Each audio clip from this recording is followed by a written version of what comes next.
Voilà, bonjour tout le monde. Je voulais faire une petite vidéo pour vous présenter un peu Linux.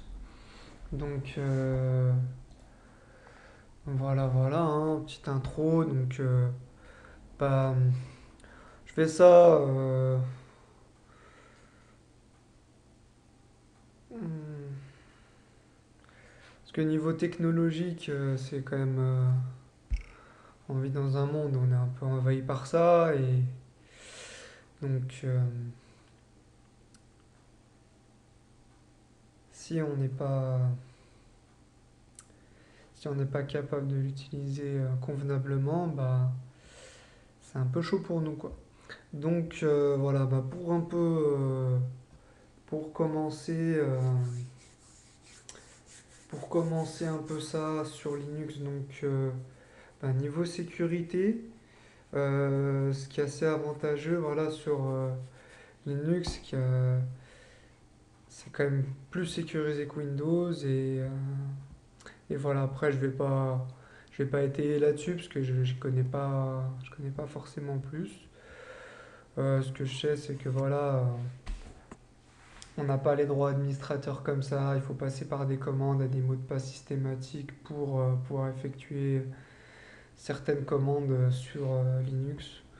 Voilà, ce qui sécurise pas mal, mais bon, si vous voulez vous renseigner, je pense qu'il y aura beaucoup mieux sur Internet en cherchant bien, quoi. Euh, Ce qui est aussi très intéressant, c'est qu'il y a toute une bibliothèque.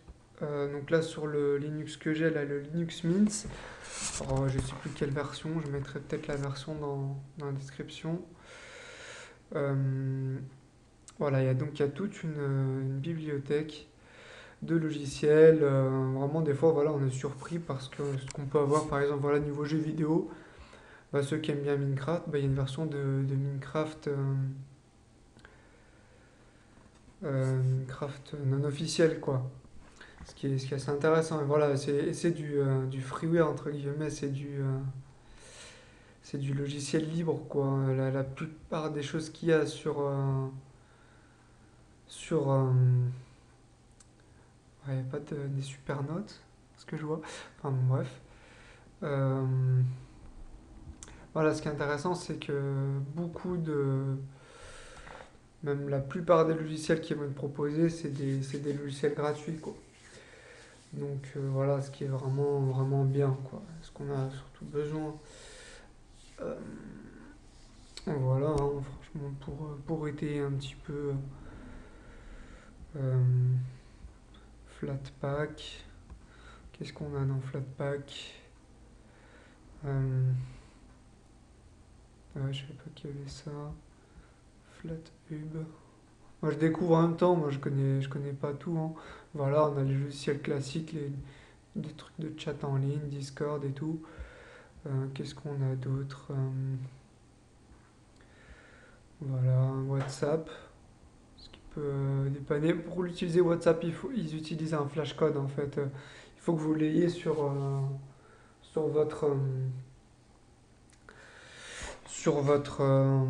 comment dire, sur votre smartphone. Et il faut utiliser un flashcode. Voilà, Google Earth. Voilà quoi.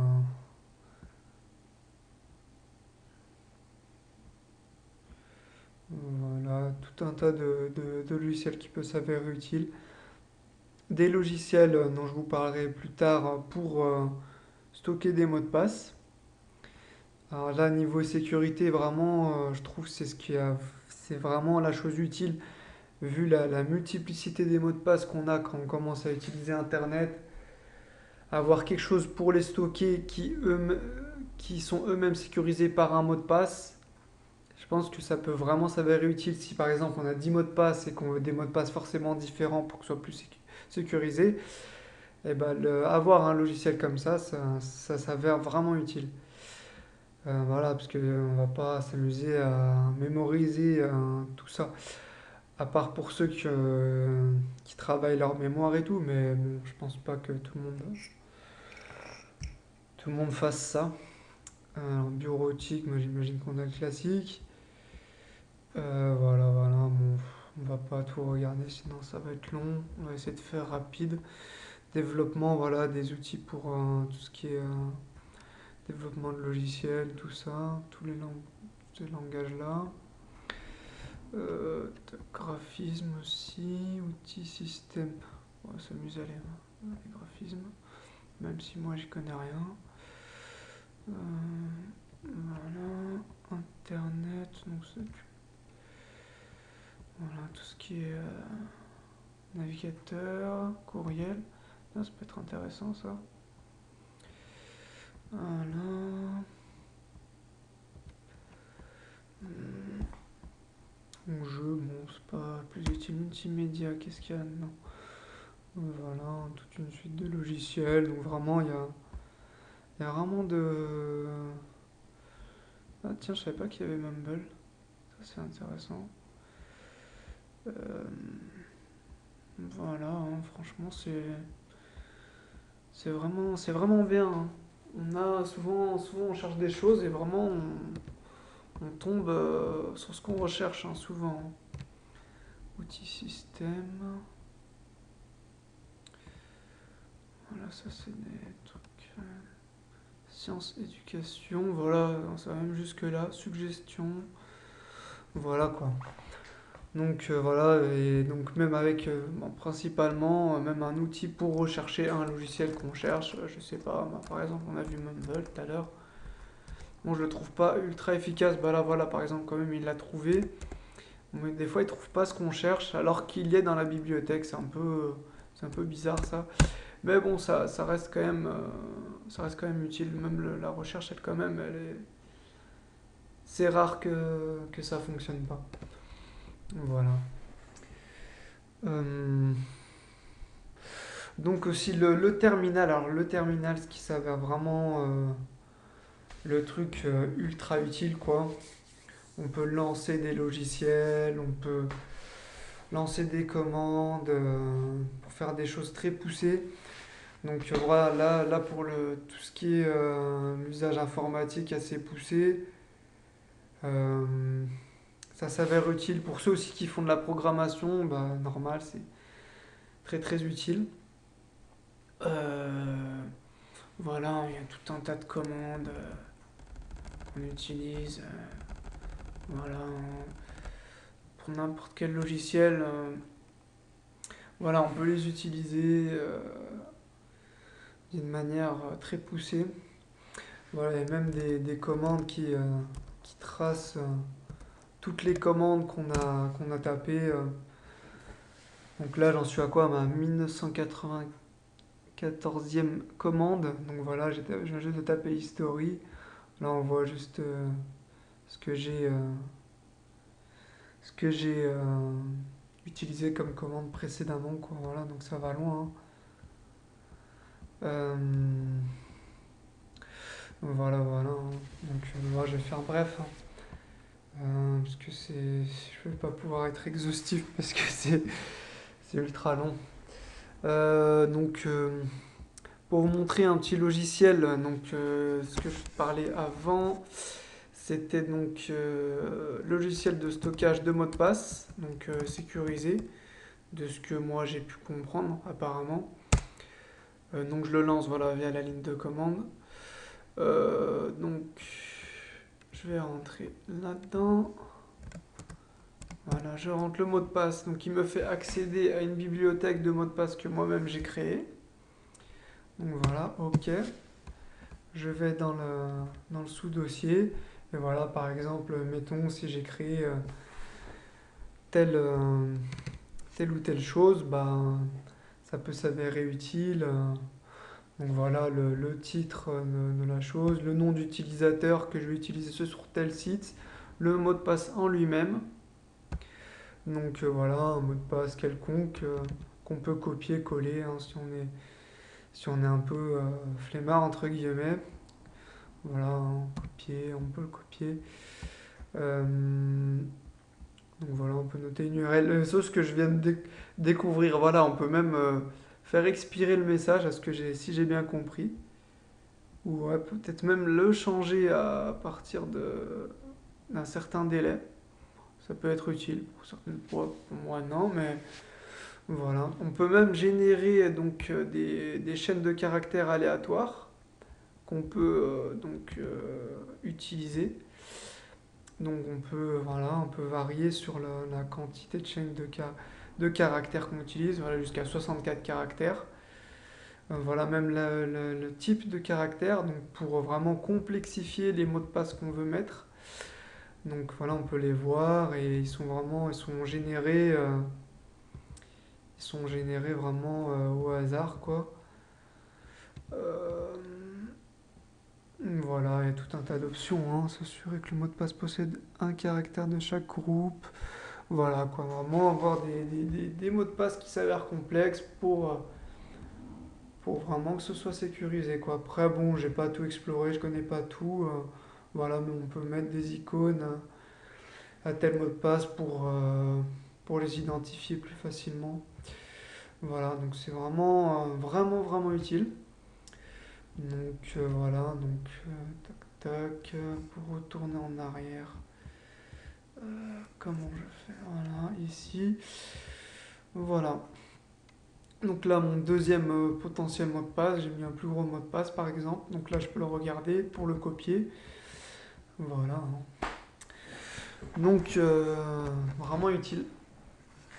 Vraiment utile. Voilà, donc là, je ferme. Donc, il le verrouille. Verrouiller la base de données. Tac. Fermer sans enregistrer, voilà, parce que c'est pas utile. Et voilà, donc on retourne au début. Tac. Donc,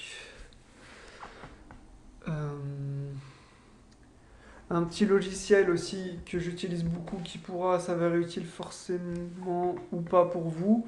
Mais bon, un bon utilisateur de YouTube potentiel que vous êtes, ça peut s'avérer utile. Donc c'est YouTube DL qu'on peut télécharger donc via la bibliothèque que je vous ai montrée auparavant. Donc pour télécharger, donc on utilise la commande qu'on rentre dans le terminal. Donc le terminal, donc voilà, je rentre le YouTube DL et je rentre un lien de vidéo que,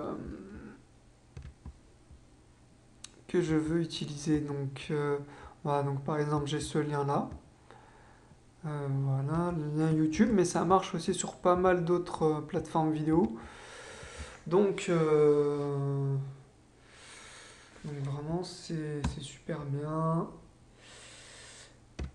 Donc il y a pas mal d'options, donc voilà, je vous montre comment on l'utilise. Voilà, on rentre la commande, plus le lien, on fait entrer, et ça nous télécharge la vidéo à l'endroit où on a lancé l'invite de commande, quoi, le terminal Linux. Donc voilà, hein.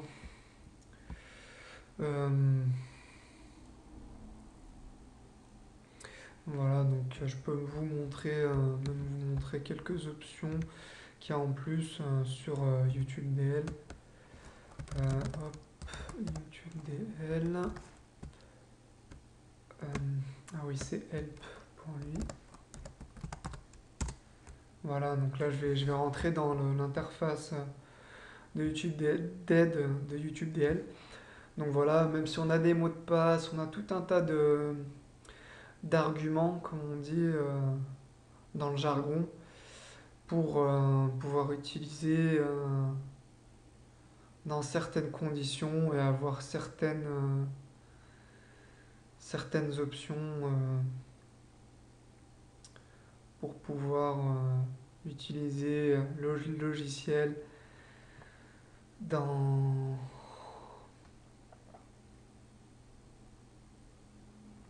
dans plein de choses différentes. Voilà, même le mettre à jour par exemple, pour qu'il puisse fonctionner. Voilà, par exemple, bypass, je sais même plus c'est quoi ça.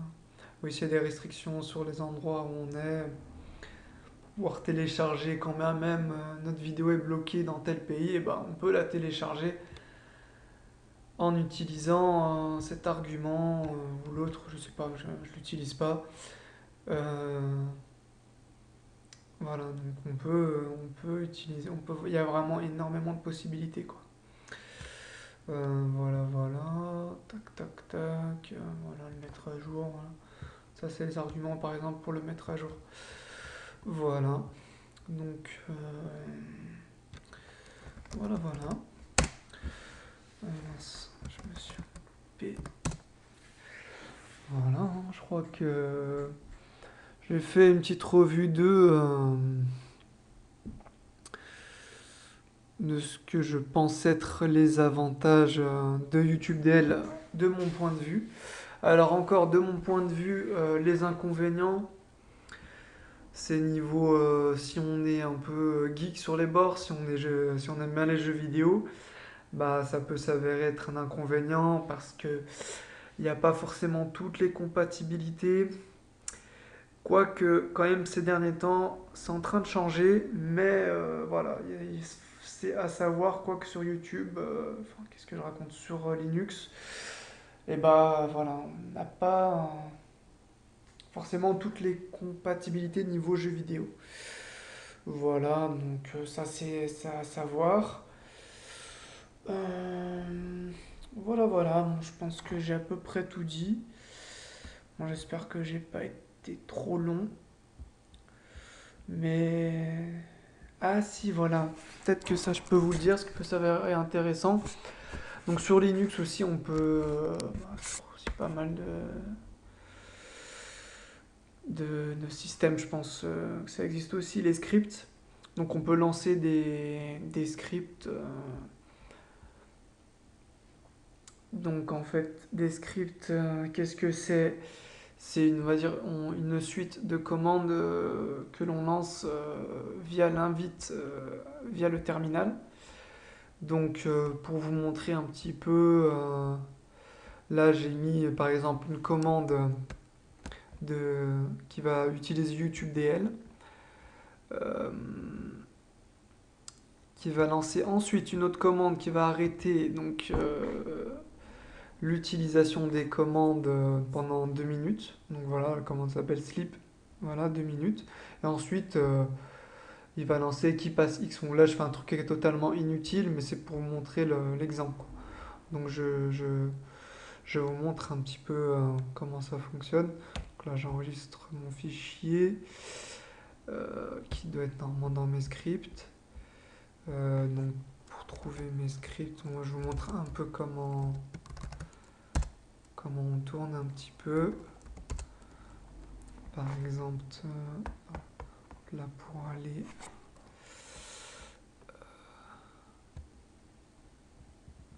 dans mes documents. Voilà, je monte un peu. Hein.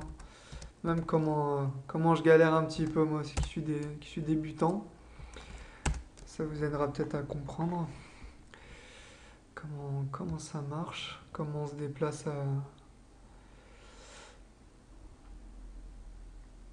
dans le truc, quoi.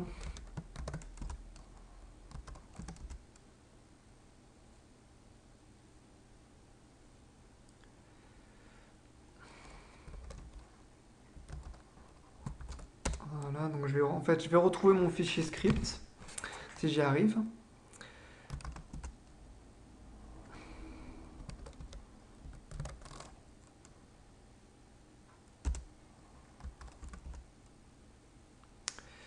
Voilà, donc j'ai trouvé mon dossier. Je rentre donc le nom du dossier. Tac, donc maintenant j'y suis. Normalement, il y a mon script qui s'appelle dl.sh. Donc voilà, je vais vous montrer. Donc je lance, donc pour lancer mon script, je fais bash dl.sh, donc le nom du fichier. Et il me lancera normalement, si j'ai bien fait les choses, la suite de commandes que je vous ai montré juste avant.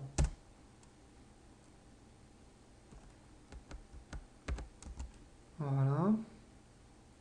Donc voilà, il lance la première commande et puis il me lancera la suite si tout se passe bien. Donc là, je vais pas, on va pas tout,